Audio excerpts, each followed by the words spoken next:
ਸਤਿ ਸ਼੍ਰੀ ਅਕਾਲ ਦੋਸਤੋ, ਆਪ ਸਭ ਦਾ ਸਵਾਗਤ ਹੈ ਸਾਡੇ ਚੈਨਲ ਪੰਜਾਬੀ ਕਲਾਸ ਦੇ ਵਿੱਚ। ਸੋ ਦੋਸਤੋ, ਪੇਪਰ ਲਗਾਤਾਰ ਚੱਲ ਰਹੇ ਹਨ, ਸ਼ੁਰੂ ਹੋ ਚੁੱਕੇ ਹਨ। ਸੋ ਵਿਦਿਆਰਥੀਆਂ ਨੂੰ ਅਸੀਂ ਇੱਥੇ ਲਗਾਤਾਰ ਪੇਪਰ ਪ੍ਰੋਵਾਈਡ ਕਰਾ ਰਹੇ ਹਾਂ।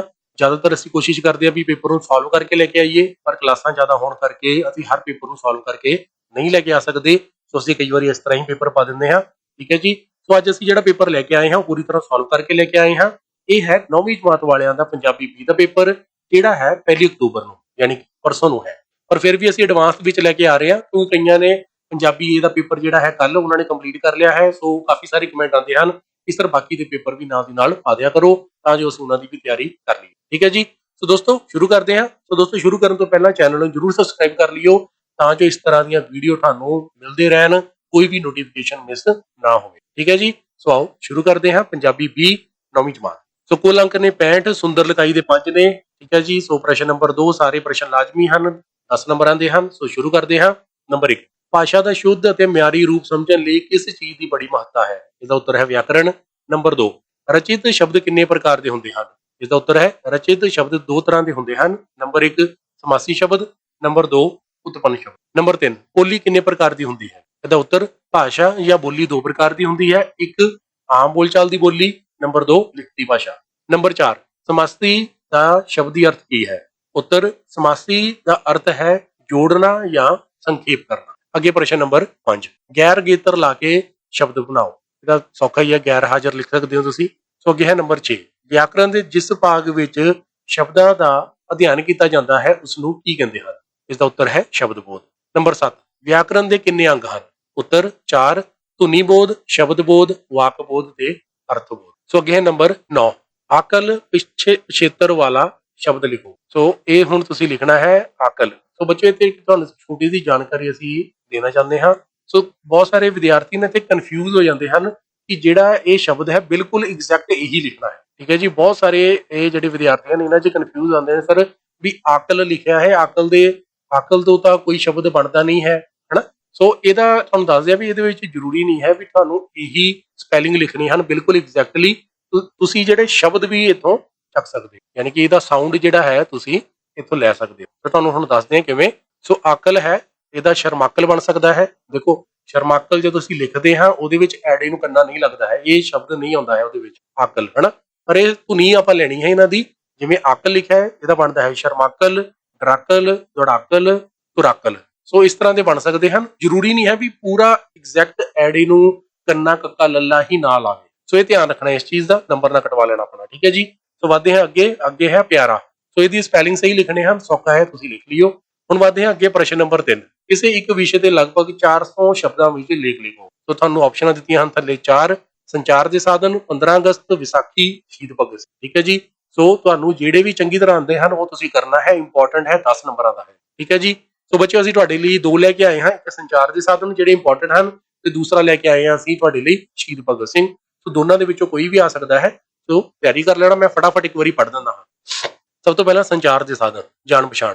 ਉਹ ਸਾਧਨ ਜਿਨ੍ਹਾਂ ਰਾਹੀਂ ਮਨੁੱਖ ਵਿਚਾਰਾਂ ਤੇ ਸੂਚਨਾਵਾਂ ਨੂੰ ਇੱਕ ਥਾਂ ਤੋਂ ਦੂਜੀ ਥਾਂ ਆਪਣਾ ਸਾਕ ਸੰਬੰਧੀਆਂ, ਰਿਸ਼ਤੇਦਾਰਾਂ ਅਤੇ ਦੋਸਤਾਂ ਤੱਕ ਆਸਾਨੀ ਨਾਲ ਬਹੁਤ ਥੋੜੇ ਸਮੇਂ ਵਿੱਚ ਭੇਜ ਸਕਦਾ ਹੈ, ਉਹਨਾਂ ਨੂੰ ਸੰਚਾਰ ਦੇ ਸਾਧਨ ਕਿਹਾ ਜਾਂਦਾ ਹੈ। ਡਾਕ ਤਾਰ, radio, television, fax machine, telephone, mobile, computer, internet ਅਤੇ ਅਖਬਾਰਾਂ ਆਦਿ ਮਹੱਤਵਪੂਰਨ ਸੰਚਾਰ ਦੇ ਸਾਧਨ ਹਨ।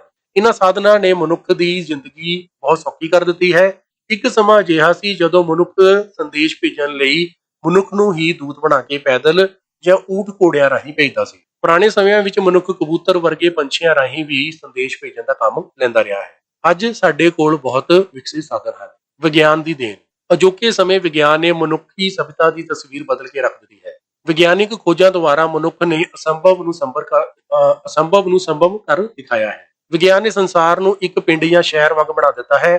ਸੰਚਾਰ ਦੇ ਖੇਤਰ ਵਿੱਚ ਵਿਗਿਆਨ ਨੇ ਹੈਰਾਨੀਜਨਕ ਤਬਦੀਲੀ ਲਿਆਂਦੀ ਹੈ। ਆਧੁਨਿਕ ਸੰਚਾਰ ਦੇ ਸਾਧਨਾਂ ਦੀ ਮਦਦ ਨਾਲ ਮਨੁੱਖ ਦੁਨੀਆ ਦੇ ਕਿਸੇ ਵੀ ਕੋਨੇ ਵਿੱਚ ਬਹੁਤ ਥੋੜੇ ਸਮੇਂ ਵਿੱਚ ਆਪਣਾ ਸੁਨੇਹਾ ਪਹੁੰਚਾ ਸਕਦਾ ਹੈ। ਡਾਕ ਤੇ ਤਾਰ ਪ੍ਰਬੰਧ। ਡਾਕ ਤੇ ਤਾਰ ਪੁਰਾਣੇ ਸਮੇਂ ਤੋਂ ਵਰਤੇ ਜਾ ਰਹੇ ਸੰਚਾਰ ਦੇ ਸਾਧਨ ਹਨ। ਇਹਨਾਂ ਰਾਹੀਂ ਅਸੀਂ ਘਰ ਬੈਠ ਕੇ ਹੀ ਆਪਣਾ ਸੁਨੇਹਾ ਲਿਖਤੀ ਰੂਪ ਵਿੱਚ ਦੂਰ ਰਹਿੰਦੇ ਲੋਕਾਂ ਤੱਕ ਪਹੁੰਚਾ ਸਕਦੇ ਹਾਂ। ਵਰਤਮਾਨ ਸਮੇਂ ਮੋਬਾਈਲ ਤੇ ਇੰਟਰਨੈਟ ਵਰਗੇ ਵਿਕਸਿਤ ਸੰਚਾਰਾਂ ਦੇ ਸਾਧਨਾਂ ਦੇ ਆਉਣ ਕਰਕੇ ਇਹਨਾਂ ਦੀ ਵਰਤੋਂ ਘਟ ਗਈ ਹੈ। ਸਾਡੇ ਦੇਸ਼ ਵਿੱਚ ਤਾਰ ਪ੍ਰਬੰਧ ਨੂੰ ਤਾਂ ਬੰਦ ਕਰ ਦਿੱਤਾ ਗਿਆ ਹੈ, ਪਰ ਡਾਕ ਸੇਵਾ ਚਾਲੂ ਹੈ। ਭਾਰਤੀ ਡਾਕ ਸੇਵਾ ਦੀ ਸ਼ੁਰੂਆਤ 1854 ਈਸਵੀ ਵਿੱਚ ਹੋਈ ਸੀ। ਟੈਲੀਫੋਨ ਦੇ ਆਉਣ ਨਾਲ ਸੰਚਾਰ ਦੇ ਸਾਧਨਾਂ ਵਿੱਚ ਇੱਕ ਨਵਾਂ ਬਦਲਾਅ ਆਇਆ ਹੈ। ਟੈਲੀਫੋਨ ਦੀ ਖੋਜ 1876 ਈਸਵੀ ਵਿੱਚ ਗ੍ਰਾਹਮ ਬੈਲ ਨੇ ਕੀਤੀ। ਟੈਲੀਫੋਨ ਦੀ ਸਹਾਇਤਾ ਨਾਲ ਮਨੁੱਖ ਦੂਰ ਬੈਠੇ ਲੋਕਾਂ ਨਾਲ ਸਿੱਧੀ ਗੱਲਬਾਤ ਕਰ ਸਕਦਾ ਹੈ। ਫੈਕਸ ਮਸ਼ੀਨ ਟੈਲੀਫੋਨ ਦੀ ਮਦਦ ਨਾਲ ਮਨੁੱਖ ਦੁਆਰਾ ਬੈਠੇ ਲੋਕਾਂ ਨਾਲ ਗੱਲਬਾਤ ਤਾਂ ਕਰ ਸਕਦਾ ਸੀ, ਪਰ ਕੋਈ ਲਿਖਤੀ ਦਸਤਾਵੇਜ਼ ਭੇਜਣ ਲਈ ਉਸ ਨੂੰ ਡਾਕ ਦਾ ਹੀ ਸਹਾਰਾ ਲੈਣਾ ਪੈਂਦਾ ਸੀ, ਜਿਸ ਨਾਲ ਸਮਾਂ ਥੋੜਾ ਜ਼ਿਆਦਾ ਲੱਗਦਾ ਸੀ। ਫੈਕਸ ਮਸ਼ੀਨ ਨੇ ਆ ਕੇ ਇਸ ਸਮੱਸਿਆ ਦਾ ਵੀ ਹੱਲ ਕਰ ਦਿੱਤਾ। ਫੈਕਸ ਮਸ਼ੀਨ ਨੂੰ ਟੈਲੀਫੋਨ ਰਾਹੀਂ ਜੋੜ ਕੇ ਵੀ ਲਿਖਤੀ ਦਸਤਾਵੇਜ਼ ਬਹੁਤ ਘੱਟ ਸਮੇਂ ਵਿੱਚ ਲੋੜੀਂਦੀ ਜਗ੍ਹਾ ਤੇ ਭੇਜਿਆ ਜਾ ਸਕਦਾ ਹੈ। ਮੋਬਾਈਲ ਫੋਨ ਦੀ ਖੋਜ ਨਾਲ ਸੰਚਾਰ ਦੇ ਸਾਧਨਾਂ ਵਿੱਚ ਬਹੁਤ ਵੱਡੀ ਤਬਦੀਲੀ ਆਈ ਹੈ। ਮੋਬਾਈਲ ਫੋਨ ਦੀ ਖੋਜ ਮਾਰਟਿਨ ਕੂਪਰ ਦੁਆਰਾ ਕੀਤੀ ਗਈ ਸੀ। ਮੋਬਾਈਲ ਨਾਲ ਪਹਿਲੀ ਕਾਲ 1973 ਈਸਵੀ ਵਿੱਚ ਕੀਤੀ ਗਈ। ਮੋਬਾਈਲ ਨੇ ਦੇ ਰਾਹੀਂ ਦੁਨੀਆ ਦੇ ਕਿਸੇ ਵੀ ਕੋਨੇ ਵਿੱਚ ਅਸੀਂ ਘਰ ਬੈਠ ਕੇ ਹੀ ਗੱਲਬਾਤ ਕਰ ਸਕਦੇ ਹਾਂ ਅਤੇ ਲਿਖਤੀ ਸੁਨੇਹੇ ਵੀ ਭੇਜ ਸਕਦੇ ਹਾਂ। ਮੋਬਾਈਲ ਨੇ ਆ ਕੇ ਟੈਲੀਫੋਨ ਦੀਆਂ ਤਾਰਾਂ ਦੇ ਜਾਲ ਨੂੰ ਘਟਾ ਦਿੱਤਾ, ਜਿਸ ਕਾਰਨ ਟੈਲੀਫੋਨ ਦੀ ਮਹੱਤਤਾ ਵੀ ਘਟ ਗਈ। ਕੰਪਿਊਟਰ ਇੰਟਰਨੈਟ ਦੇ ਆਉਣ ਨਾਲ ਸੰਚਾਰ ਦੇ ਸਾਧਨਾਂ ਵਿੱਚ ਨਵੀਂ ਕ੍ਰਾਂਤੀ ਆ ਗਈ। ਇੰਟਰਨੈਟ ਦੀ ਖੋਜ ਦੀ ਸ਼ੁਰੂਆਤ 20ਵੀਂ ਸਦੀ ਦੇ 7ਵੇਂ ਦਹਾਕੇ ਵਿੱਚ ਹੋਈ। ਅੱਜ ਇੰਟਰਨੈਟ ਨੇ ਪੂਰੀ ਦੁਨੀਆ ਨੂੰ ਬਦਲ ਕੇ ਰੱਖ ਦਿੱਤਾ ਹੈ। ਇੰਟਰਨੈਟ ਦੀ ਮਦਦ ਨਾਲ ਵਿਗਿਆਨੀ ਖੋਜਾਂ ਵਿੱਚ ਵੀ ਕ੍ਰਾਂਤੀ ਆਈ ਹੈ। ਇੰਟਰਨੈਟ ਦੁਆਰਾ ਹਰ ਆਦਮੀ ਦੀ ਗਿਆਨ ਪ੍ਰਾਪਤੀ ਲਈ ਪਹੁੰਚ ਬਹੁਤ ਆਸਾਨ ਹੋ ਗਈ ਹੈ। ਕੁਝ ਵੀ ਸਿੱਖਣ ਲਈ ਅਸੀਂ ਆਪਣੇ ਹਰ ਸਵਾਲ ਦਾ ਜਵਾਬ ਇੰਟਰਨੈਟ ਰਾਹੀਂ ਪ੍ਰਾਪਤ ਕਰ ਸਕਦੇ ਹਾਂ। ਕੰਪਿਊਟਰ ਨੈਟਵਰਕ ਅੱਜ ਦੇ ਸਮੇਂ ਦਾ ਸਭ ਤੋਂ ਜ਼ਿਆਦਾ ਹਰਮਨ ਪਿਆਰਾ, ਤੇਜ਼ ਤੇ ਸਹੂਲਤਾਂ ਨਾਲ ਭਰਪੂਰ ਸੰਚਾਰ ਦਾ ਸਾਧਨ ਹੈ। ਇਸ ਰਾਹੀਂ ਅਸੀਂ ਈਮੇਲ, ਵੈਬਸਾਈਟ ਜਾਂ ਕਿਸੇ ਸੋਸ਼ਲ ਨੈਟਵਰਕ ਦੀ ਵਰਤੋਂ ਕਰਕੇ ਆਪਣੇ ਕਿਸੇ ਵੀ ਰੂਪ ਵਿੱਚ ਸੁਨੇਹੇ ਜਾਂ ਦਸਤਾਵੇਜ਼ ਬੜੀ ਆਸਾਨੀ ਨਾਲ ਦੁਨੀਆ ਦੇ ਕਿਸੇ ਵੀ ਕੋਨੇ ਵਿੱਚ ਭੇਜ ਸਕਦੇ ਹਾਂ। ਰੇਡੀਓ ਸੰਚਾਰ ਦੇ ਸਾਧਨਾਂ ਵਿੱਚ ਰੇਡੀਓ ਦੀ ਵੀ ਅਹਿਮ ਭੂਮਿਕਾ ਹੈ। ਰੇਡੀਓ ਦੀ ਖੋਜ ਜੀ ਮਾਰਕੋਨੀ ਦੁਆਰਾ ਕੀਤੀ ਗਈ ਸੀ। ਕੁਝ ਸਮਾਂ ਪਹਿਲਾਂ ਸੰਚਾਰ ਦੇ ਸਾਧਨਾਂ ਵਿੱਚ ਰੇਡੀਓ ਕਾਫੀ ਮਹੱਤਵਪੂਰਨ ਰਿਹਾ ਹੈ, ਪਰ ਅਜੋਕੇ ਸਮੇਂ ਉਹ ਥਾਂ ਹੋਰ ਜ਼ਿਆਦਾ ਵਿਕਸਿਤ ਸੰਚਾਰ ਦੇ ਸਾਧਨਾਂ ਨੇ ਲੈ ਲਈ ਹੈ। ਰੇਡੀਓ ਹਰ ਇੱਕ ਪ੍ਰਕਾਰ ਦੀਆਂ ਖਬਰਾਂ ਤੇ ਸੂਚਨਾਵਾਂ ਦੇ ਨਾਲ-ਨਾਲ ਮਨੋਰੰਜਨ ਦਾ ਵੀ ਸਾਧਨ ਹੈ। ਟੈਲੀਵਿਜ਼ਨ ਅੱਜ ਦੇ ਸਮੇਂ ਮਹੱਤਵਪੂਰਨ ਸੰਚਾਰ ਦੇ ਸਾਧਨਾਂ ਵਿੱਚੋਂ ਇੱਕ ਹੈ। ਟੈਲੀਵਿਜ਼ਨ ਦੀ ਖੋਜ 1925 ਈਸਵੀ ਵਿੱਚ ਜੀ.ਐਲ. ਬੇਜ਼ਾਰਡ ਦੁਆਰਾ ਕੀਤੀ ਗਈ ਸੀ। ਟੈਲੀਵਿਜ਼ਨ ਸੰਚਾਰ ਦਾ ਸਾਧਨ ਹੋਣ ਦੇ ਨਾਲ-ਨਾਲ ਸਾਡੇ ਦਿਲ ਪਰਚਾਵੇ ਦਾ ਵੀ ਸਾਧਨ ਹੈ। ਕੋਰੋਨਾ ਮਹਾਮਾਰੀ ਦੇ ਸੰਕਟ ਕਾਰਨ ਸੈਸ਼ਨ 2020-21 ਦੌਰਾਨ ਸਕੂਲ ਭਾਵੇਂ ਲੰਮੇ ਸਮੇਂ ਤੱਕ ਬੰਦ ਰਹੇ, ਪਰ ਸਕੂਲ ਸਿੱਖਿਆ ਵਿਭਾਗ ਅਤੇ ਅਧਿਆਪਕਾਂ ਦੀ ਮਿਹਨਤ ਸਦਕਾ ਬੱਚੇ ਘਰ ਬੈਠੇ ਹੀ ਟੈਲੀਵਿਜ਼ਨ ਰਾਹੀਂ ਸਿੱਖਿਆ ਪ੍ਰਾਪਤ ਕਰਦੇ ਰਹੇ। ਜਿਸ ਪ੍ਰਕਾਰ ਟੈਲੀਵਿਜ਼ਨ ਸੂਚਨਾਵਾਂ ਤੇ ਮਨੋਰੰਜਨ ਦੇ ਨਾਲ-ਨਾਲ ਸਿੱਖਿਆ ਦੇ ਖੇਤਰ ਲਈ ਵੀ ਮਹੱਤਵਪੂਰਨ ਸਾਧਨ ਹੈ। ਟੈਲੀਵਿਜ਼ਨ ਰਾਹੀਂ ਅਸੀਂ ਵੱਖ-ਵੱਖ ਖੇਤਰਾਂ, ਖੇਤਰੀ ਭਿੰਨਤਾਵਾਂ ਅਤੇ ਸੱਭਿਆਚਾਰ ਤੋਂ ਵੀ ਜਾਣੂ ਹੁੰਦੇ। ਅਖਬਾਰਾਂ ਅਜੋਕੇ ਸਮੇਂ ਅਖਬਾਰਾਂ ਦੀ ਕਾਫੀ ਮਹੱਤਵਪੂਰਨ ਸੰਚਾਰ ਦੇ ਸਾਧਨ ਹਨ। ਸਾਡੇ ਦੇਸ਼ ਵਿੱਚ ਭਾਸ਼ਾ ਦੇ ਆਧਾਰ ਤੇ ਕਈ ਪ੍ਰਕਾਰ ਦੀਆਂ ਅਖਬਾਰਾਂ ਛਪਦੀਆਂ ਹਨ। ਭਾਰਤ ਵਿੱਚ ਪਹਿਲਾ ਅਖਬਾਰ 1780 ਈਸਵੀ ਵਿੱਚ ਬੰਗਾਲ ਗਜਟ ਦੇ ਨਾਂ ਤੇ ਛਪਿਆ। ਅਖਬਾਰ ਸਾਨੂੰ ਹਰ ਰੋਜ਼ ਦੁਨੀਆ ਵਿੱਚ ਵਾਪਰ ਰਹੀਆਂ ਘਟਨਾਵਾਂ ਤੋਂ ਜਾਣੂ ਕਰਵਾਉਂਦੇ ਹਨ।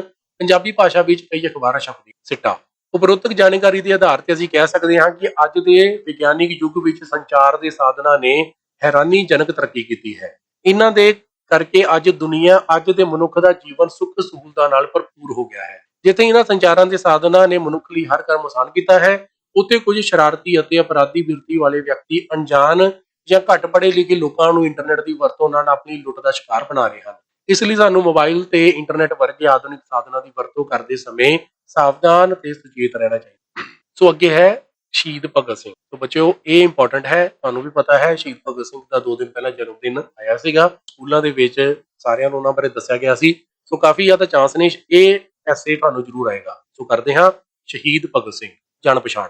ਭਾਰਤ ਦੀ ਆਜ਼ਾਦੀ ਸੰਘਰਸ਼ ਵਿੱਚ ਸਰਦਾਰ ਭਗਤ ਸਿੰਘ ਦੀ ਮਹੱਤਵਪੂਰਨ ਭੂਮਿਕਾ ਹੈ। ਭਾਰਤ ਦੀ ਆਜ਼ਾਦੀ ਲਈ ਉੱਠੀ ਲਹਿਰ ਵਿੱਚ ਭਗਤ ਸਿੰਘ ਨੇ ਵਿਸ਼ੇਸ਼ ਭਾਗ ਲਿਆ। ਉਸਨੇ ਦੇਸ਼ ਦੇ ਨੌਜਵਾਨਾਂ ਦੇ ਦਿਲਾਂ ਵਿੱਚ ਆਜ਼ਾਦੀ ਦਾ ਅਜਿਹਾ ਵਰਵਲਾ ਪੈਦਾ ਕੀਤਾ ਜਿਸ ਨਾਲ ਦੇਸ਼ ਦੀ ਆਜ਼ਾਦੀ ਨੂੰ ਲੰਬੇ ਸਮੇਂ ਲਈ ਟਾਲਿਆ ਨਾ ਜਾ ਸਕੇ। ਉਹ ਬਹਾਦਰ, ਨਿਡਰ, ਕ੍ਰਾਂਤੀਕਾਰੀ ਤੇ ਗਿਆਨਵਾਨ ਵਿਅਕਤੀ ਸਨ। ਜਨਮ ਅਤੇ ਮਾਤਾ। ਸ਼ਹੀਦ ਭਗਤ ਸਿੰਘ ਜੀ ਦਾ ਜਨਮ 28 ਸਤੰਬਰ 1907 ਈਸਵੀ ਨੂੰ ਜ਼ਿਲ੍ਹਾ ਲਾਇਪੁਰ ਦੇ ਪਿੰਡ ਬੰਗਾ, ਚੱਕ ਨੰਬਰ 105 ਵਿੱਚ ਹੋਇਆ। ਆਪ ਦੇ ਪਿਤਾ ਦਾ ਨਾਮ ਸਰਦਾਰ ਕਿਸ਼ਨ ਸਿੰਘ ਅਤੇ ਮਾਤਾ ਦਾ ਨਾਮ ਵਿਦਿਆਵਤੀ ਸੀ। ਆਪ ਦੇ ਪਿਤਾ ਵੀ ਇੱਕ ਇਨਕਲਾਬੀ ਨੇਤਾ ਸਨ। ਆਪ ਦੇ ਚਾਚਾ ਸਰਦਾਰ ਅਜੀਤ ਸਿੰਘ ਇੱਕ ਉੱਘੇ ਦੇਸ਼ ਭਗਤ ਸਨ, ਜਿਨ੍ਹਾਂ ਨੇ ਪਗੜੀ ਸੰਭਾਲ ਜੱਟਾਂ ਦੀ ਲਹਿਰ ਚਲਾਈ। ਆਪ ਦਾ ਪਰਿਵਾਰ ਇੱਕ ਇਨਕਲਾਬੀ ਅਤੇ ਦੇਸ਼ ਭਗਤਾਂ ਦਾ ਪਰਿਵਾਰ ਸੀ। ਪੜ੍ਹਾਈ ਲਿਖਾਈ। ਆਪ ਦੇ ਜਨਮ ਤੋਂ ਕੁਝ ਦਿਨ ਬਾਅਦ ਹੀ ਆਪ ਦੇ ਚਾਚਾ ਜੇਲ੍ਹ ਵਿੱਚੋਂ ਰਿਹਾ ਹੋ ਕੇ ਆਏ ਸਨ, ਇਸ ਲਈ ਆਪ ਨੂੰ ਭਾਗਾਂ ਵਾਲਾ ਕਿਹਾ ਜਾਣ ਲੱਗਾ। ਹੌਲੀ ਹੌਲੀ ਆਪ ਦਾ ਨਾਂ ਭਗਤ ਸਿੰਘ ਹੋ ਗਿਆ। ਸਰਦਾਰ ਭਗਤ ਸਿੰਘ ਨੇ ਮੁੱਢਲੀ ਵਿੱਦਿਆ ਆਪਣੇ ਪਿੰਡ ਤੋਂ ਆਪਣੇ ਦਾਦਾ ਸਰਦਾਰ ਅਰਜਨ ਸਿੰਘ ਕੋਲੋਂ ਰਹਿ ਕੇ ਪ੍ਰਾਪਤ ਕੀਤੀ। ਆਪ ਨੇ ਨੈਸ਼ਨਲ ਕਾਲਜ ਲਾਹੌਰ ਤੋਂ FA ਪਾਸ ਕੀਤੀ। ਦੇਸ਼ ਪਿਆਰ ਅਤੇ ਦੇਸ਼ ਭਗਤੀ ਦੀ ਭਾਵਨਾ। ਕੁਝ ਸਮੇਂ ਦੇਸ਼ ਵਿੱਚ ਇਨਕਲਾਬੀ ਲਹਿਰ ਉਸ ਸਮੇਂ ਦੇਸ਼ ਵਿੱਚ ਇਨਕਲਾਬੀ ਲਹਿਰ ਜ਼ੋਰਾਂ ਤੇ ਸੀ। ਸ਼ਹੀਦ ਕਰਤਾਰ ਸਿੰਘ ਸਰਾਭਾ ਦੀ ਸ਼ਹੀਦੀ ਦਾ ਆਪਦੇ ਮਨ ਤੇ ਬਹੁਤ ਡੂੰਘਾ ਅਸਰ ਪਿਆ। 1920 ਈਸਵੀ ਵਿੱਚ ਮਹਾਤਮਾ ਗਾਂਧੀ ਵੱਲੋਂ ਉਹਨਾਂ ਨੇ ਚਲਾਈ ਨਾ ਮਿਲ ਵਤਨ ਲਹਿਰ ਸਮੇਂ ਉਹ ਸੈਸ਼ਨ ਕਾਲਜ ਲਾਹੌਰ ਵਿੱਚ ਸਨ, ਜਿਨ੍ਹਾਂ ਨੇ ਦੇਸ਼ ਭਗਤੀ ਤੇ ਦੇਸ਼ ਦੀ ਆਜ਼ਾਦੀ ਲਈ ਕੁਝ ਕਰਨ ਦਾ ਪਹਿਲਾ ਪਾਠ ਪੜ੍ਹਿਆ। 1924 ਈਸਵੀ ਵਿੱਚ ਆਪ ਕਾਨਪੁਰ ਚਲੇ ਗਏ। ਉੱਥੇ ਆਪ ਨੇ ਸ਼੍ਰੀ ਗਣੇਸ਼ ਸ਼ੰਕਰ ਵਿਦਿਆਰਥੀ ਵੱਲੋਂ ਕੱਢੀ ਜਾ ਰਹੀ ਹਿੰਦ ਦੀ ਪ੍ਰਤਾਤਤ ਨਾਮਕ ਅਖਬਾਰ ਵਿੱਚ ਪੱਤਰਕਾਰ ਦੇ ਤੌਰ ਤੇ ਕੰਮ ਕੀਤਾ। ਸ਼੍ਰੀ ਗਣੇਸ਼ ਸ਼ੰਕਰ ਵਿਦਿਆਰਥੀ ਗਰਮ ਧੜੇ ਦੇ ਕਾਂਗਰਸੀਆਂ ਵਿੱਚੋਂ ਸਨ। ਉਹਨਾਂ ਦੇ ਸੰਪਰਕ ਵਿੱਚ ਰਹਿ ਕੇ ਭਗਤ ਸਿੰਘ ਵਿੱਚ ਦੇਸ਼ ਭਗਤੀ ਦਾ ਜਜ਼ਬਾ ਹੋਰ ਵੀ ਪ੍ਰਬਲ ਹੋ ਗਿਆ। ਇੱਥੇ ਹੀ ਆਪ ਦਾ ਮੇਲ ਚੰਦਰ ਸ਼ੇਖਰ ਆਜ਼ਾਦ ਨਾਲ ਵੀ ਹੋਇਆ। ਦੇਸ਼ ਦੀ ਆਜ਼ਾਦੀ ਲਈ ਸਰਗਰਮ ਭੂਮਿਕਾ। ਉਹਨਾਂ ਦਿਨਾਂ ਵਿੱਚ ਗਰਮ ਖਿਆਲੀ ਨੌਜਵਾਨ ਭਾਰਤੀਆਂ ਨੇ ਕਈ ਜਥੇਬੰਦੀਆਂ ਜਿਵੇਂ Hindustan socialist republic association, Hindustan republic army ਤੇ ਨੌਜਵਾਨ ਭਾਰਤ ਸਭਾ ਆਦਿ ਬਣਾਈਆਂ। ਭਗਤ ਸਿੰਘ ਇਹਨਾਂ ਸਾਰੀਆਂ ਜਥੇਬੰਦੀਆਂ ਦੇ ਆਗੂ ਸਨ। 1927 ਵਿੱਚ ਨੌਜਵਾਨ ਭਾਰਤ ਸਭਾ ਬਹੁਤ ਸਰਗਰਮ ਹੋ ਗਈ ਸੀ। 1928 ਵਿੱਚ ਸਾਈਮਨ ਕਮਿਸ਼ਨ ਭਾਰਤ ਆਇਆ, ਜਿਸ ਦਾ ਸਾਰੇ ਭਾਰਤੀਆਂ ਵੱਲੋਂ ਵਿਰੋਧ ਕੀਤਾ ਗਿਆ। ਲਾਲਾ ਲਾਜਪਤ ਰਾਏ ਲਾਹੌਰ ਵਿਖੇ ਇਸ ਵਿਰੁੱਧ ਕੱਢੇ ਗਏ ਜਲੂਸ ਦੀ ਅਗਵਾਈ ਕਰ ਰਹੇ ਸਨ। ਉਹਨਾਂ ਤੇ ਲਾਠੀਆਂ ਚਲਾਈਆਂ ਗਈਆਂ, ਜਿਸ ਕਾਰਨ ਉਹ ਬਹੁਤ ਬੁਰੀ ਤਰ੍ਹਾਂ ਜ਼ਖਮੀ ਹੋ ਗਏ। ਉਹਨਾਂ ਦੀ ਮੌਤ ਹੋ ਗਈ। ਭਗਤ ਸਿੰਘ ਨੇ ਲਾਲਾ ਜੀ ਦੀ ਮੌਤ ਦਾ ਬਦਲਾ ਲੈਣ ਦਾ ਫੈਸਲਾ ਕਰ ਲਿਆ। ਭਗਤ ਸਿੰਘ ਨੇ ਅੰਗਰੇਜ਼ ਪੁਲਿਸ ਅਫਸਰ ਸਾਂਡਰਸ ਨੂੰ ਗੋਲੀ ਮਾਰ ਕੇ ਲਾਲਾ ਜੀ ਦੀ ਮੌਤ ਦਾ ਬਦਲਾ ਲਿਆ। ਫਾਂਸੀ ਦੀ ਸਜ਼ਾ। ਆਪ ਨੇ ਸੁਖਦੇਵ ਅਤੇ ਰਾਜਗੁਰੂ ਨਾਲ ਮਿਲ ਕੇ ਅਸੈਂਬਲੀ ਵਿੱਚ ਬੰਬ ਸੁੱਟਿਆ ਅਤੇ ਪੋਸਟਰ ਵੀ ਵੰਡੇ। ਆਪ ਨੇ ਇਨਕਲਾਬ ਜਿੰਦਾਬਾਦ ਦੇ ਨਾਰੇ ਲਾ ਕੇ ਗ੍ਰਿਫਤਾਰੀ ਦੇ ਦਿੱਤੀ। ਆਪ ਉਤੇ ਕਈ ਮੁਕੱਦਮੇ ਚਲਾਏ ਗਏ। ਅਖੀਰ 23 ਮਾਰਚ 1931 ਨੂੰ ਆਪ ਦੇ ਸਾਥੀਆਂ ਰਾਜਗੁਰੂ ਅਤੇ ਸੁਖਦੇਵ ਨਾਲ ਫਾਂਸੀ ਤੇ ਲਟਕਾ ਦਿੱਤਾ ਗਿਆ। ਆਪ ਨੇ ਹੱਸਦੇ ਫਾਂਸੀ ਤੇ ਚੜ ਕੇ ਭਾਰਤ ਮਾਤਾ ਲਈ ਕੁਰਬਾਨੀ ਦਿੱਤੀ। ਭਗਤ ਸਿੰਘ ਅਤੇ ਸਾਥੀਆਂ ਲਈ ਵਿਸ਼ੇਸ਼ ਸਨਮਾਨ। ਇਹਨਾਂ ਤਿੰਨਾਂ ਦੇਸ਼ ਭਗਤਾਂ ਦੀ ਸਮਾਧਾਂ ਫਿਰੋਜ਼ਪੁਰ ਨੇੜੇ ਹਸਾਨੀਵਾਲ ਦੇ ਸਥਾਨ ਤੇ ਬਣਾਈਆਂ ਗਈਆਂ ਹਨ। ਇੱਥੇ ਹਰ ਸਾਲ 23 ਮਾਰਚ ਨੂੰ ਮੇਲਾ ਲੱਗਦਾ ਹੈ। ਸ਼ਹੀਦ ਭਗਤ ਸਿੰਘ ਦੇ ਜੱਦੀ ਪਿੰਡ ਖਟਕੜ ਕਲਾਂ ਵਿੱਚ ਵੀ ਵਿਸ਼ੇਸ਼ ਸਮਾਗਮ ਹੁੰਦੇ ਹਨ। ਆਪ ਦੀ ਕੁਰਬਾਨੀ ਨੂੰ ਕਦੇ ਵੀ ਨਹੀਂ ਭੁੱਲਿਆ ਜਾ ਸਕਦਾ। ਭਾਰਤ ਵਾਸੀਆਂ ਨੂੰ ਭਗਤ ਸਿੰਘ ਵਰਗੇ ਦੇਸ਼ ਭਗਤਾਂ ਉੱਤੇ ਮਾਣ ਹੈ। ਆਪ ਦਾ ਨਾਂ ਸਦਾ ਅਮਰ ਹੈ। ਸੋ ਇਹ ਸੀ ਐਸੇ। ਹੁਣ ਅੱਗੇ ਵਧਦੇ ਹਾਂ ਪ੍ਰਸ਼ਨ ਨੰਬਰ 4। ਸੋ ਅੱਗੇ ਹੈ ਐਪਲੀਕੇਸ਼ਨ ਰਾਈਟਰ ਤੇ ਲੈਟਰ ਰਾਈਟਿੰਗ। ਵੱਖ-ਵੱਖ ਵਸਤਾਂ ਵਿੱਚ ਮਿਲਾਵਟ ਬਾਰੇ ਅਖਬਾਰ ਦੇ ਸੰਪਾਦਕ ਨੂੰ ਪੱਤਰ ਲਿਖੋ, ਜਾਂ ਫਿਰ ਸਹੇਲੀ ਮਿੱਤਰ ਨੂੰ ਪੜ੍ਹਾਈ ਤੇ ਖੇਡਾਂ ਵਿੱਚ ਬਰਾਬਰੀ ਦੀ ਦਿਲਚਸਪੀ ਲੈਣ ਲਈ ਪੱਤਰ ਲਿਖੋ। ਸ਼ੁਰੂ ਕਰਦੇ ਹਾਂ। ਸੋ ਸਭ ਤੋਂ ਪਹਿਲਾਂ ਵੱਖ-ਵੱਖ ਵਸਤਾਂ ਵਿੱਚ ਮਿਲਾਵਟ ਬਾਰੇ ਅਖਬਾਰ ਦੇ ਸੰਪਾਦਕ ਨੂੰ ਪੱਤਰ। ਸੋ ਸੇਵਾ ਵਿਖੇ ਸੰਪਾਦਕ ਸਾਹਿਬ, ਰੋਜ਼ਾਨਾ ਅਜੀਤ, ਨਹਿਰੂ ਗਾਰਡਨ ਰੋਡ, ਜਲੰਧਰ। ਵਿਸ਼ਾ ਨਿਤ ਵਰਤੋਂ ਦੀਆਂ ਵਸਤਾਂ ਵਿੱਚ ਹੋ ਰਹੀ ਮਿਲਾਵਟ ਬਾਰੇ। ਸ਼੍ਰੀਮਾਨ ਜੀ, ਮੈਂ ਆਪਣੇ ਇਸ ਪੱਤਰ ਦੁਆਰਾ ਨਿਤ ਵਰਤੋਂ ਦੀਆਂ ਚੀਜ਼ਾਂ ਵਿੱਚ ਹੁੰਦੀ ਮਿਲਾਵਟ ਵੱਲ ਸਰਕਾਰ ਅਤੇ ਲੋਕਾਂ ਦਾ ਧਿਆਨ ਦਿਵਾਉਣਾ ਚਾਹੁੰਦਾ ਹਾਂ। ਅੱਜ ਕੱਲ੍ਹ ਸਾਡੇ ਦੇਸ਼ ਵਿੱਚ ਕੁਝ ਵਪਾਰੀ ਅਤੇ ਦੁਕਾਨਦਾਰ ਵਧੇਰੇ ਮੁਨਾਫੇ ਲਈ ਖਾਣ ਪੀਣ ਵਾਲੀਆਂ ਵਸਤੂਆਂ ਵਿੱਚ ਮਿਲਾਵਟ ਕਰ ਰਹੇ ਹਨ। ਦੇਸੀ ਘਿਓ ਦੀ ਕਹਿ ਕੇ ਵੇਚੀ ਜਾਂਦੀ ਮਠਿਆਈ ਅਕਸਰ ਬਣਾਉਟੀ ਘਿਓ ਦੁਆਰਾ ਤਿਆਰ ਕੀਤੀ ਜਾਂਦੀ ਹੈ। ਕੇਸਰ ਦੇ ਬਣੇ ਆਕੇ ਜਾਂਦੇ ਲੱਡੂਆਂ ਵਿੱਚ ਕੈਮੀਕਲ ਰੰਗ ਹੀ ਮਿਲਾਇਆ ਪ੍ਰਤੀਤ ਹੁੰਦਾ ਹੈ। ਇਸ ਤਰ੍ਹਾਂ ਦੇ ਲਾਲਚੀ ਲੋਕ ਮਨੁੱਖੀ ਸਿਹਤ ਨਾਲ ਸ਼ਰੇਆਮ ਖਿਲਵਾੜ ਕਰ ਰਹੇ ਹਨ। ਕੱਲ ਦੀ ਹੀ ਗੱਲ ਹੈ, ਮੇਰੇ ਮਾਤਾ ਜੀ ਬਾਜ਼ਾਰ ਵਿੱਚੋਂ ਘਰ ਲਈ ਰਾਸ਼ਨ ਖਰੀਦ ਕੇ ਲਿਆਏ। ਘਰ ਜਾ ਕੇ ਵੇਖਿਆ ਤਾਂ ਦਾਲਾਂ ਵਿੱਚ ਬਰੀਕ ਕੰਕਰ ਕਾਫੀ ਮਾਤਰਾ ਵਿੱਚ ਰਲੇ ਹੋਏ ਸਨ। ਚਾਹ ਪੱਤੀ ਵਿੱਚ ਲੋਹ ਚੂਰਨ ਮਿਲਿਆ ਹੋਇਆ ਸੀ। ਦੇਸੀ ਘਿਓ ਵਿੱਚ ਬਣਾਉਟੀ ਘਿਓ ਮਿਲਾਇਆ ਪ੍ਰਤੀਤ ਹੁੰਦਾ ਸੀ। ਅਸੀਂ ਇਸ ਸੰਬੰਧੀ ਉਪਭੋਗਤਾ ਸੁਰੱਖਿਆ ਵਿਭਾਗ ਨੂੰ ਸ਼ਿਕਾਇਤ ਕਰਨ ਦਾ ਫੈਸਲਾ ਕੀਤਾ। ਦੁੱਧ, ਪਨੀਰ, ਖੋਏ ਅਤੇ ਮਠਿਆਈ ਨੂੰ ਤਿਆਰ ਕਰਨ ਵਾਲੀਆਂ ਫੈਕਟਰੀਆਂ ਦੇ ਫੜੇ ਜਾਣ ਦੀਆਂ ਖਬਰਾਂ ਅਖਬਾਰ ਅਤੇ ਟੀਵੀ ਚੈਨਲਾਂ ਰਾਹੀਂ ਜੱਗ ਜ਼ਾਹਰ ਹੋ ਰਹੀਆਂ ਹਨ, ਪਰੰਤੂ ਇਹਨਾਂ ਦੋਸ਼ੀਆਂ ਤੇ ਕੋਈ ਸਖਤ ਕਾਰਵਾਈ ਨਾ ਹੋਣ ਕਰਕੇ ਮਨ ਬਹੁਤ ਦੁਖੀ ਹੋ। ਮੇਰਾ ਸੁਝਾਅ ਹੈ ਕਿ ਸੰਬੰਧਿਤ ਅਧਿਕਾਰੀਆਂ ਨੂੰ ਅਜਿਹੇ ਲੋਕਾਂ ਦੇ ਟਿਕਾਣਿਆਂ ਤੇ ਲਗਾਤਾਰ ਛਾਪੇ ਮਾਰ ਕੇ ਉਹਨਾਂ ਦੁਆਰਾ ਤਿਆਰ ਕੀਤੀਆਂ ਵਸਤੂਆਂ ਦੇ ਨਮੂਨੇ ਭਰਦੇ ਰਹਿਣਾ ਚਾਹੀਦਾ ਹੈ, ਤਾਂ ਜੋ ਅਜਿਹੇ ਲੋਕ ਮਿਲਾਵਟ ਨਾ ਕਰ ਸਕਣ। ਜੇਕਰ ਇਸ ਸੰਬੰਧੀ ਕੋਈ ਦੋਸ਼ੀ ਪਾਇਆ ਜਾਂਦਾ ਹੈ, ਉਸ ਉੱਪਰ ਸਖਤ ਕਾਰਵਾਈ ਹੋਣੀ ਚਾਹੀਦੀ। ਆਸ ਹੈ ਕਿ ਸੰਬੰਧਿਤ ਅਧਿਕਾਰੀ ਅਤੇ ਜਨਤਾ ਦੇ ਆਗੂ ਇਸ ਪ੍ਰਕਾਰ ਦੇ ਹੋ ਰਹੇ ਘਿਨੌਣੇ ਅਪਰਾਧ ਰੋਕਣ ਲਈ ਹਰ ਸੰਭਵ ਯਤਨ ਕਰਨਗੇ। ਆਪ ਜੀ ਦਾ ਵਿਸ਼ਵਾਸ ਪਾਤਰ। ਨਾਮ, ਪਤਾ, ਮਿਤੀ ਜ਼ਰੂਰ ਲਿਖਣੀ ਹੈ, ਇਹ ਨਾ ਭੁੱਲਿਓ। ਨੰਬਰ ਸਿੱਧਾ ਹੀ ਡੇਢ ਉਡਾ ਜਾਂਦਾ ਹੈ ਤੁਹਾਡਾ। ਠੀਕ ਹੈ ਜੀ। ਸੋ ਅੱਗੇ ਵਧਦੇ ਹਾਂ। ਆਪਣੀ ਮਿੱਤਰ ਸਹੇਲੀ ਨੂੰ ਪੜ੍ਹਾਈ ਅਤੇ ਖੇਡਾਂ ਵਿੱਚ ਬਰਾਬਰੀ ਦਿਲਚਸਪੀ ਲੈਣ ਲਈ ਪੱਤਰ। ਪ੍ਰੀਖਿਆ ਭਵਨ, ਸਕੂਲ। ਤਰੀਕ ਜ਼ਰੂਰ ਲਿਖਣੀ ਹੈ। ਪਿਆਰੀ ਸਤਵੀਰ। ਉੱਪਰ ਨਾਮ ਨਹੀਂ ਦਿੱਤਾ ਹੈ, ਤੁਸੀਂ ਜਿਹੜਾ ਮਰਜ਼ੀ ਨਾਂ ਤੁਸੀਂ ਲਿਖ ਸਕਦੇ ਹੋ। ਸਤਿ ਸ਼੍ਰੀ ਅਕਾਲ। ਬੜੀ ਲੰਬੀ ਉਡੀਕ ਤੋਂ ਬਾਅਦ ਤੇਰੀ ਚਿੱਠੀ ਮਿਲੀ ਹੈ। ਇੰਨੀ ਦੇਰ ਬਾਅਦ ਚਿੱਠੀ ਲਿਖਣ ਦਾ ਕਾਰਨ ਵੀ ਪਤਾ ਲੱਗ ਗਿਆ ਕਿ ਇਹਨਾਂ ਦਿਨਾਂ ਵਿੱਚ ਤੂੰ ਬਿਮਾਰ ਰਹੀ ਹੈ। ਇਹ ਪੜ੍ਹ ਕੇ ਮੈਨੂੰ ਅਫਸੋਸ ਹੋਇਆ ਹੈ। ਤੇਰੀ ਸਿਹਤ ਪਹਿਲਾਂ ਵੀ ਠੀਕ ਨਹੀਂ ਸੀ ਰਹਿੰਦੀ। ਮੈਂ ਤੈਨੂੰ ਕਈ ਵਾਰ ਲਿਖ ਚੁੱਕੀ ਹਾਂ ਕਿ ਤੂੰ ਆਪਣੀ ਸਿਹਤ ਵੱਲ ਪੂਰਾ ਧਿਆਨ ਦਿਆ ਕਰ। ਤੰਦਰੁਸਤ ਸਰੀਰ ਤੋਂ ਬਿਨਾਂ ਪੜ੍ਹਾਈ ਵੀ ਚੰਗੀ ਤਰ੍ਹਾਂ ਨਹੀਂ ਹੋ ਸਕਦੀ। ਪਿਛਲੀਆਂ ਛੁੱਟੀਆਂ ਵਿੱਚ ਜਦੋਂ ਮੈਂ ਪਿੰਡ ਆਈ ਸੀ, ਉਸ ਸਮੇਂ ਵੀ ਤੂੰ ਬਿਲਕੁਲ ਕਿਤਾਬੀ ਕੀੜਾ ਹੀ ਬਣੀ ਰਹਿੰਦੀ ਸੀ। ਪੜ੍ਹਾਈ ਵੱਲ ਇੰਨਾ ਸਮਾਂ ਦੇਣ ਕਾਰਨ ਹੀ ਤੂੰ ਆਪਣੇ ਖਾਣ ਪੀਣ ਦੇ ਸਮੇਂ ਵੱਲ ਕੋਈ ਧਿਆਨ ਨਹੀਂ ਦਿੰਦੀ ਅਤੇ ਨਾ ਹੀ ਖੇਡਣ ਕੁੱਦਣ ਵਿੱਚ ਵੀ ਕੋਈ ਦਿਲਚਸਪੀ ਰੱਖਦੀ ਹੈ। ਪੜ੍ਹਾਈ ਵਿੱਚ ਧਿਆਨ ਦੇਣਾ ਜ਼ਰੂਰੀ ਹੈ, ਪਰੰਤੂ ਖੇਡਾਂ ਵੀ ਪੜ੍ਹਾਈ ਦਾ ਜ਼ਰੂਰੀ ਅੰਗ ਹਨ। ਇਸ ਲਈ ਤਾਂ ਸਿਹਤ ਅਤੇ ਸਰੀਰਕ ਸਿੱਖਿਆ ਇੱਕ ਵਿਸ਼ੇ ਦੇ ਤੌਰ ਤੇ ਸਾਡੇ ਪਾਠਕ੍ਰਮ ਦਾ ਜ਼ਰੂਰੀ ਹਿੱਸਾ ਬਣਾਇਆ ਗਿਆ ਹੈ। ਤੰਦਰੁਸਤ ਸਰੀਰ ਵਿੱਚ ਹੀ ਤੰਦਰੁਸਤ ਮਨ ਹੋ ਸਕਦਾ ਹੈ। ਇਸ ਲਈ ਜ਼ਰੂਰੀ ਹੈ ਕਿ ਸਿਹਤ ਠੀਕ ਰੱਖਣ ਲਈ ਖੇਡਾਂ ਵੱਲ ਵੀ ਧਿਆਨ ਦਿੱਤਾ ਜਾਵੇ। ਤੈਨੂੰ ਸ਼ਾਇਦ ਭੁਲੇਖਾ ਹੈ ਕਿ ਖੇਡਾਂ ਵਿੱਚ ਹਿੱਸਾ ਲੈਣ ਨਾਲ ਸਮਾਂ ਨਸ਼ਟ ਹੁੰਦਾ ਹੈ। ਇਸ ਨਾਲ ਤੇਰੀ ਸੋਚਣੀ ਗਲਤ ਹੈ। ਇਸ ਤਰ੍ਹਾਂ ਤੇਰੀ ਸੋਚਣੀ ਗਲਤ ਹੈ। ਖੇਡਾਂ ਜਿੱਥੇ ਸਾਡੇ ਮਨੋਰੰਜਨ ਦਾ ਸਾਧਨ ਹੈ, ਉੱਥੇ ਇੱਕ ਲਾਭਦਾਇਕ ਕਸਰਤ ਵੀ। ਕਿਸੇ ਨਾਲ ਅਗਲੇਰੀ ਪੜ੍ਹਾਈ ਲਈ ਦਾਖਲੇ ਅਤੇ ਨੌਕਰੀ ਲੈਣ ਲਈ ਪੜ੍ਹਾਈ ਦੇ ਨਾਲ ਉਮੀਦਵਾਰ ਦੀਆਂ ਖੇਡਾਂ ਵਿੱਚ ਪ੍ਰਾਪਤੀਆਂ ਦੇ ਅੰਕ ਵੀ ਪਾਏ ਜਾਂਦੇ ਹਨ। ਮੈਂ ਤੈਨੂੰ ਇਹ ਸਲਾਹ ਦਿੰਦੀ ਹਾਂ ਕਿ ਤੈਨੂੰ ਵੀ ਜ਼ਰੂਰ ਕਿਸੇ ਖੇਡ ਵਿੱਚ ਹਿੱਸਾ ਲੈਣਾ ਸ਼ੁਰੂ ਕਰ ਦੇਣਾ ਚਾਹੀਦਾ ਹੈ। ਮੈਂ ਆਸ ਕਰਦੀ ਹਾਂ ਕਿ ਤੂੰ ਪੜ੍ਹਾਈ ਵਾਂਗ ਹੀ ਖੇਡਾਂ ਵੱਲ ਵੀ ਲੋੜੀਂਦੀ ਧਿਆਨ ਦੇਵੇਂਗੀ। ਮੰਮੀ ਅਤੇ ਡੈਡੀ ਨੂੰ ਵੀ ਮੇਰੇ ਵੱਲੋਂ ਸਤਿ ਸ਼੍ਰੀ ਅਕਾਲ। ਤੇਰੀ ਸਹੇਲੀ ਨਾਮ। ਠੀਕ ਹੈ ਜੀ, ਤੋਂ ਅੱਗੇ ਵਧਦੇ ਹਾਂ। ਪ੍ਰਸ਼ਨ ਨੰਬਰ 5, ਪੈਰਾ ਰਚਨਾ ਕੋਈ ਇੱਕ ਕਰੋ। ਸਕੂਲ ਦੀ ਸਫਾਈ ਸਿੱਖਿਆ ਦੇ ਸਾਧਨ ਵਜੋਂ ਕੰਪਿਊਟਰ। ਸੋ ਸ਼ੁਰੂ ਕਰਦੇ ਹਾਂ ਸਕੂਲ ਵਿੱਚ ਸਫਾਈ ਤੋਂ। ਘਰ ਵਾਂਗ ਸਕੂਲ ਵਿੱਚ ਵੀ ਸਫਾਈ ਬੜੀ ਜ਼ਰੂਰੀ ਹੈ। ਸਕੂਲ ਵਿੱਚ ਕੂੜਾ ਕਰਕਟ ਵਧੇਰੇ ਕਰਕੇ ਵੇ ਫਾਟੇ ਹੋਏ ਕਾਗਜ਼ ਆਦਿ ਦਾ ਹੀ ਹੁੰਦਾ ਹੈ। ਇਸ ਲਈ ਜੇ ਹਰ ਵਿਦਿਆਰਥੀ ਅਜਿਹਾ ਕੂੜਾ ਕਰਕਟ ਖਿਲਾਰਨ ਤੋਂ ਸੰਕੋਚ ਕਰੇ ਤਾਂ ਗੰਦਗੀ ਬਹੁਤ ਘੱਟ ਫੈਲੇ। ਕੁਝ ਮਿੱਟੀ ਘੱਟਾ ਤੇਜ਼ ਹਵਾ ਚੱਲਣ ਨਾਲ ਹੁੰਦਾ ਹੈ, ਜਿਸ ਲਈ ਹਰ ਰੋਜ਼ ਸਫਾਈ ਦੀ ਲੋੜ ਹੁੰਦੀ ਹੈ। ਆਮ ਸਕੂਲਾਂ ਵਿੱਚ ਇੱਕ ਸਫਾਈ ਸੇਵਕ ਹੁੰਦਾ ਹੈ। ਚੰਗੇ ਸਕੂਲਾਂ ਵਿੱਚ ਸਫਾਈ ਦਾ ਬਹੁਤਾ ਕੰਮ ਵਿਦਿਆਰਥੀਆਂ ਕੋਲੋਂ ਹੀ ਕਰਵਾਇਆ ਜਾਂਦਾ ਹੈ।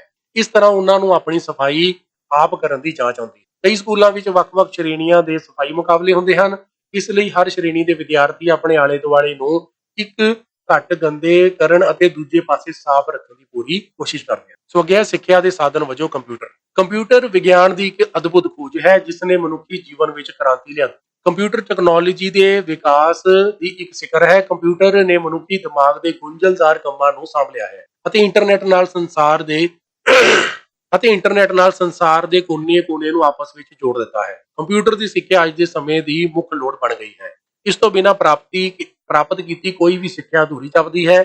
ਪਹਿਲੀ ਜਮਾਤਾਂ ਦੇ ਕਰਮਚਾਰੀਆਂ ਵਿੱਚ ਬਲੈਕ ਬੋਰਡ ਅਤੇ ਚਾਕ ਦੀ ਵਰਤੋਂ ਜ਼ਿਆਦਾ ਕੀਤੀ ਜਾਂਦੀ ਸੀ, ਪਰ ਅੱਜ ਕੱਲ੍ਹ ਇੱਥੇ ਕੰਪਿਊਟਰ ਨਾਲ ਜੋੜ ਕੇ ਪ੍ਰੋਜੈਕਟ ਦੀ ਵਰਤੋਂ ਹੋਣ ਲੱਗ ਪਈ ਹੈ, ਜਿਸ ਨਾਲ ਬੱਚਿਆਂ ਨੂੰ ਜਮਾਤ ਵਿੱਚ ਕੰਪਿਊਟਰ ਰਾਹੀਂ ਤਸਵੀਰਾਂ ਅਤੇ ਵੀਡੀਓ ਦਿਖਾ ਕੇ ਬਹੁਤ ਆਸਾਨੀ ਨਾਲ ਪੜ੍ਹਾਇਆ ਤੇ ਸਮਝਾਇਆ ਜਾ ਸਕਦਾ। ਜੇਕਰ ਜਮਾਤ ਵਿੱਚ ਬੱਚਿਆਂ ਨੂੰ ਕੋਈ ਪਾਠ ਸਮਝ ਨਹੀਂ ਆਉਂਦਾ ਤਾਂ ਉਹ ਘਰ ਵਿੱਚ ਕੰਪਿਊਟਰ ਦੀ ਮਦਦ ਨਾਲ ਆਸਾਨੀ ਨਾਲ ਸਮਝ ਸਕਦੇ। ਕੋਰੋਨਾ ਮਹਾਮਾਰੀ ਦੇ ਸਮੇਂ ਦੌਰਾਨ ਕੰਪਿਊਟਰ ਆਨਲਾਈਨ ਸਿੱਖਿਆ ਲਈ ਤਾਂ ਵਰਦਾਨ ਸਾਬਿਤ ਹੋਇਆ ਹੈ। ਜੇਕਰ ਇਸ ਸਮੇਂ ਕੰਪਿਊਟਰ ਨਾ ਹੁੰਦਾ ਤੇ ਸ਼ਾਇਦ ਬੱਚਿਆਂ ਦਾ ਪੜ੍ਹਾਈ ਪੱਖੋਂ ਬਹੁਤ ਜ਼ਿਆਦਾ ਨੁਕਸਾਨ ਹੋ ਜਾਂਦਾ।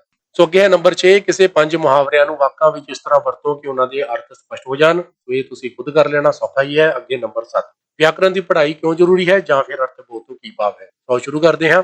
ਵਿਆਕਰਣ ਦੀ ਪੜ੍ਹਾਈ ਕਿਉਂ ਜ਼ਰੂਰੀ ਹੈ। ਉੱਤਰ, ਭਾਸ਼ਾ ਦੇ ਸ਼ੁੱਧ ਤੇ ਮਿਆਰੀ ਰੂਪ ਨੂੰ ਸਮਝਣ ਲਈ ਵਿਆਕਰਣ ਦੀ ਪੜ੍ਹਾਈ ਦੀ ਬਹੁਤ ਮਹੱਤਤਾ ਹੈ। ਇਸ ਦੇ ਨਿਯਮਾਂ ਵਿੱਚ ਵੱਜ ਕੇ ਹੀ ਕੋਈ ਭਾਸ਼ਾ ਟਕਸਾਲੀ ਰੂਪ ਧਾਰਨ ਕਰਦੀ ਹੈ। ਇਸ ਤੋਂ ਦੁਨੀਆ ਦੇ ਉਚਾਰਨ, ਸ਼ਬਦਾਂ ਦੀ ਬਣਤ ਤੇ ਵਾਕ ਰਚਨਾ ਦਾ ਪਤਾ ਲੱਗਦਾ ਹੈ। ਦੂਜੀਆਂ ਭਾਸ਼ਾਵਾਂ ਨੂੰ ਸਿੱਖਣ ਲਈ ਵਿਆਕਰਣ ਤੋਂ ਬਿਨਾਂ ਕੰਮ ਚੱਲਦਾ ਹੀ ਨਹੀਂ। ਇਸ ਕਰਕੇ ਇਹ ਖਾਸ ਮਹੱਤਤਾ ਹੈ ਕਿ ਸਕੂਲ ਪੱਧਰ ਤੇ ਵਿਆਕਰਣ ਦੀ ਪੜ੍ਹਾਈ ਜ਼ਰੂਰੀ ਹੈ। ਸੋ ਅੱਗੇ ਪ੍ਰਸ਼ਨ ਨੰਬਰ 8, ਸ਼ਬਦ ਰਚਨਾ ਕੀ ਹੁੰਦੀ ਹੈ ਜਾਂ ਸਮਾਸੀ ਸ਼ਬਦ ਕਿਸ ਤਰ੍ਹਾਂ ਬਣਦੇ ਹਨ। ਸ਼ੁਰੂ ਕਰਦੇ ਹਾਂ। ਸ਼ਬਦ ਰਚਨਾ ਕੀ ਹੁੰਦੀ ਹੈ। ਸ਼ਬਦ ਅੱਖਰਾਂ, ਲਗਾਂ ਅਤੇ ਲਗਾਖਰਾਂ ਦੇ ਮੇਲ ਨਾਲ ਬਣਦੇ ਹਨ। ਅੱਖਰਾਂ ਦੇ ਅਰਥਾਂ ਦੇ ਪੱਧਰ ਤੇ ਇਹ ਭਾਸ਼ਾ ਦੀ ਛੋਟੀ ਤੋਂ ਛੋਟੀ ਸੁਤੰਤਰ ਇਕਾਈ ਹੈ। ਜਿਹੜੀ ਬੋਲੀ ਅਸੀਂ ਬੋਲਦੇ ਜਾਂ ਲਿਖਦੇ ਹਾਂ, ਉਸ ਵਿੱਚ ਵਰਤੇ ਜਾਂਦੇ ਸ਼ਬਦ ਮੁੱਖ ਤੌਰ ਤੇ 2 ਤਰ੍ਹਾਂ ਦੇ ਹੁੰਦੇ ਹਨ। ਨੰਬਰ 1, ਮੂਲ ਸ਼ਬਦ। ਨੰਬਰ 2, ਰਚਿਤ ਸ਼ਬਦ। ਸੋ ਅੱਗੇ ਹੈ ਸਮਾਸੀ ਸ਼ਬਦ ਕਿਸ ਤਰ੍ਹਾਂ ਬਣਦੇ ਹਨ। ਸਮਾਸੀ ਸ਼ਬਦ, ਸਮਾਸ ਦਾ ਅਰਥ ਹੈ ਜੋੜਨਾ ਜਾਂ ਸੰਖੇਪ ਕਰਨਾ। ਜਦੋਂ 2 ਜਾਂ 3 ਸ਼ਬਦਾਂ ਨੂੰ ਜੋੜ ਕੇ ਇਹਨਾਂ ਦਾ ਸੰਖੇਪ ਰੂਪ ਇਸ ਪ੍ਰਕਾਰ ਬਣਾਇਆ ਜਾਵੇ ਕਿ ਉਹ ਇੱਕ ਨਵਾਂ ਰੂਪ ਦੇਣ ਵਾਲਾ ਵੱਖਰਾ ਸ਼ਬਦ ਬਣ ਜਾਵੇ ਤਾਂ ਉਹਨਾਂ ਨੂੰ ਸਮਾਸੀ ਸ਼ਬਦ ਕਹਿੰਦੇ ਹਨ। ਜਿਵੇਂ ਸੱਜਰੀ ਵਿਆਹੀ ਹੋਈ, ਇਹਦੇ ਵਿੱਚ ਸੱਜ ਵਿਆਹੀ। ਹੱਥ ਨੂੰ ਲੱਗਣ ਵਾਲੀ ਕੜੀ, ਹੱਥ ਕੜੀ। ਲੋਕਾਂ ਦਾ ਰਾਜ, ਲੋਕ ਰਾਜ। ਸੋ ਅੱਗੇ ਹੈ ਨੰਬਰ 9, ਸ਼ਬਦ ਜੋੜ ਕੇ ਸ਼ੁੱਧ ਕਰੋ। ਇਹ ਤੁਸੀਂ ਸੌਖਾ ਹੈ ਕਰ ਲੈਣਾ। ਸ਼ੁੱਧ ਕਰਕੇ ਲਿਖਣਾ ਹੈ, ਥੱਲੇ ਸਪੈਲਿੰਗ ਗਲਤ ਹਨ, ਸਹੀ ਕਰਕੇ ਰੱਖਣੇ ਹਨ। ਪ੍ਰਸ਼ਨ ਨੰਬਰ 11, ਗੈਰ ਅਗੇਤਰ ਲਗਾ ਕੇ 3 ਸ਼ਬਦ ਬਣਾਓ। ਸੋ ਅਗੇਤਰ ਲਗਾਉਣਾ ਹੈ, ਅੱਗੇ ਵੀ ਪਹਿਲਾਂ ਵੀ ਉੱਪਰ ਆਇਆ ਹੈ, ਗੈਰ ਹਾਜ਼ਰ ਤੁਸੀਂ ਲਿਖ ਸਕਦੇ ਹੋ। ਫਿਰ ਹੈ ਦਾਰ, ਪਿਛੇਤਰ ਲਗਾ ਕੇ 3 ਸ਼ਬਦ ਬਣਾਓ। ਸੋ ਸਰਦਾਰ, ਜ਼ਿੰਮੇਦਾਰ, ਥਾਣੇਦਾਰ। ਠੀਕ ਹੈ ਜੀ। ਸੋ ਇਸ ਤਰ੍ਹਾਂ ਦੇ ਸ਼ਬਦ ਤੁਸੀਂ ਬਣਾਉਣੇ ਹਨ। ਸੋ ਦੋਸਤੋ, ਚੈਨਲ ਨੂੰ ਜਰੂਰ ਸਬਸਕ੍ਰਾਈਬ ਕਰ ਲੈਣਾ ਤਾਂ ਜੋ ਇਸ ਤਰ੍ਹਾਂ ਦੇ ਪੇਪਰ ਮਿਲਦੇ ਹਨ ਨਵੀਂ ਵੀਡੀਓ ਵਿੱਚ। ਤਦ ਤੱਕ ਲਈ ਧੰਨਵਾਦ।